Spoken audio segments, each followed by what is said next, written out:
Hello YouTube.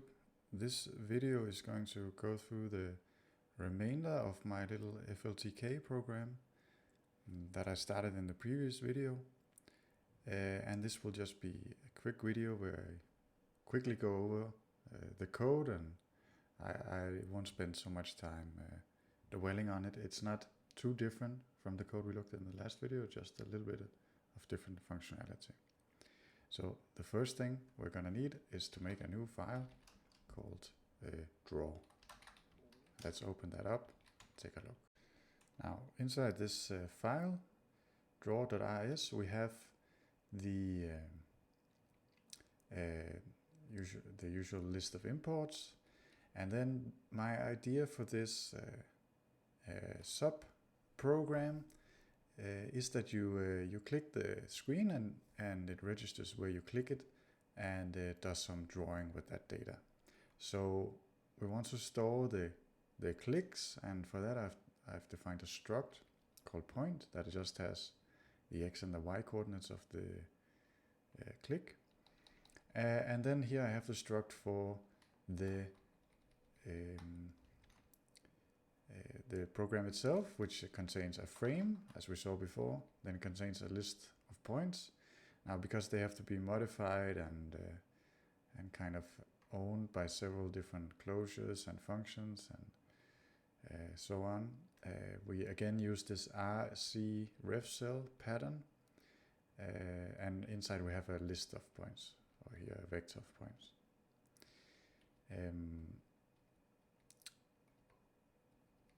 Then we have this RC macro that we also made last time. I just copy pasted it, but probably you should import it.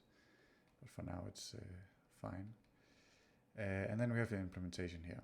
So as before, we define a new function that basically sets up everything. We create a frame. We create an empty list of points. And then to draw, I use this off-screen type that FLTK has. And it has some nice, you can use it with some nice drawing functions. So the first thing I do is I want to draw a white rectangle. That's why I call this a draw, draw rect fill. That's like a filled rectangle. But to put it into the off-screen, you have to call this begin and end on the off-screen. And now, because it's a ref cell, it's a reference counted ref cell, we have to first borrow it immutably, and then dereference, and then call begin, and then call end, similarly at the end. So now we want to set up the handlers for this frame. And first we have the draw handler. It needs the off-screen because it's using that to draw. And when you look at the documentation, this is kind of the pattern. If it is valid, if there is some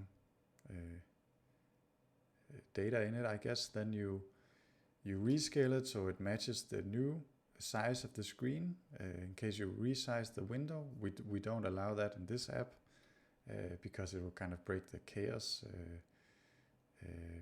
frame implementation that we did last time.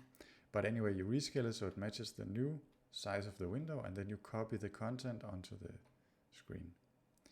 And if it's not valid, then you make a new one. You make some new content. Now the handler. This is the one that's handling click events. I.e. when we click with the mouse, it records the position of the mouse and stores that in the list and maybe does some drawing with it. And right now I just want to draw some lines between the drawn points. So first of all, it needs to modify the points and it needs to draw on the screen. So we need a clone of both of the points list and the off-screen object. And then we write the event handler as this. There's only one event we care about, which is when we release the button. So after we've clicked. And the first thing we do is record the event coordinates. And then we want the coordinates relative to where we are on the white frame. We don't want them relative to the window. We just want the upper left corner of this off-screen object to be 0, 0. So anyway, we subtract the start and the start coordinate of the frame that we're drawing in. Then we put that point into our list. And then we do some drawing. And the drawing that I want to do is to make a circle wherever we click. And then if we have more than one point, I want to draw a line between all the points. So here I just draw a line between the current point and the previous point. Draw a solid line. That's black. And then at the end we call redraw. Any other event we just ignore. I also want to have some buttons that do different kinds of things with this click data that we've recorded. And the first one I want should close the shape, meaning it should draw a line between the last and the first points. The second one should calculate where is the middle of this shape that we're drawing and make a point there. And the last one should just reset everything. And to do that, I want to have like a group of buttons that are nicely put together. So first I define how high they should be, how many there are, and how wide they should be. And then I use this group module from FLTK, which is used for grouping elements together in a nice way. And in this particular instance, I'm using the pack struct.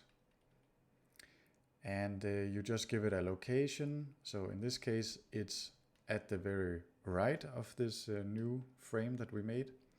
And it's towards the bottom. But you can see that we subtract the button height so that the first, or rather so that the last button will be at the very bottom of the frame. When you define this pack object, then you go on and define what you want to have inside it. And it's just a button inside the button module. And then you have to set the theme, or the frame apparently it's called, but it should be this, it could be this theme, and you can look up inside this this enum what kind of stuff is available. The only one that I found that really worked nicely out of the box is this one. And so that's one button. You make the button, you set the frame, and then I do that 2 other times. So now we need to add event handlers for all of these buttons. And we start with the close shape button. We set a callback. So because it's closing the shape, it wants to look into the points, and it wants to draw to the screen, so we also need the offset. And basically, if we have 1 or 2 points or 0 points, then it doesn't really make sense to close the shape, because it's a 0-dimensional or 1-dimensional structure. It doesn't really cannot really be closed. So if there's less than 3 points, we just do nothing. Now, if there's more than 3 points, then we get the first and the last point, and then we draw a line between those, and that's it. In the average, average button, we want to calculate the midpoint of this drawing that we've made and add a new circle. And again, if there's less than 2 points, it doesn't really make sense to do this, because the average point would just be the point itself, so it's very boring. But again, we need the points and we need the screen. And then we call this external function that calculates the average of the points. This is a very simple implementation, but yeah, let's take a look anyway.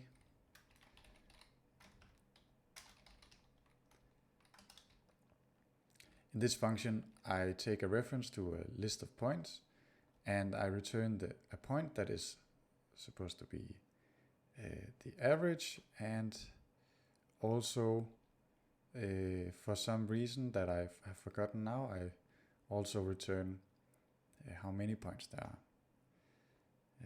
It's not really relevant, but maybe you can use it for something. But anyway, so we calculate the average by first. Okay, I guess this is not really the average. This is the so we sum all the points together, and we return that summed. So actually, let's here say average should really be summed. And so I sum all the points and I count how many there are and I return that. And if we go back here, then what I'm drawing is a red solid circle where the x is the x coordinate of the center of the circle is given as the average point divided by the count. So again, this is really supposed to be this. It's the summed point divided by the count. So the average x coordinate and the average y coordinate, and then I draw a red circle with radius 20. Now in the clear button is very simple. We just call the clear method and then we draw a white rectangle. So that's it. So the final thing we need to do is add this stuff. Actually, let's do it here. We need to add this stuff to the main function. So here we go. That should be sufficient. So first we import everything and then we make this new type that we defined. It's called draw points. And that should do it. Let's try to run that. And it failed. So of course we also have to define the module like that. And now here we are. So this one works as before. That looks pretty cool. And now we can draw lines and we can close the shape. Now maybe it makes more sense now what this closed shape means.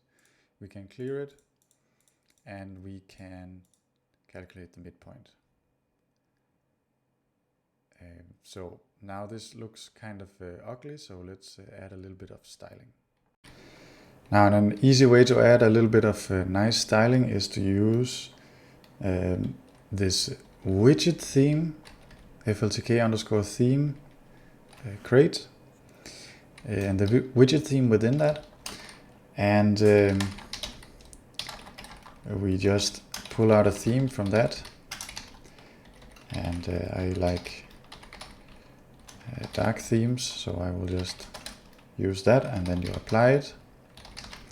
And then it's important that you also remember to call this one, otherwise you will get some weird artifacts. So if we now run it, it looks a little bit better in my opinion,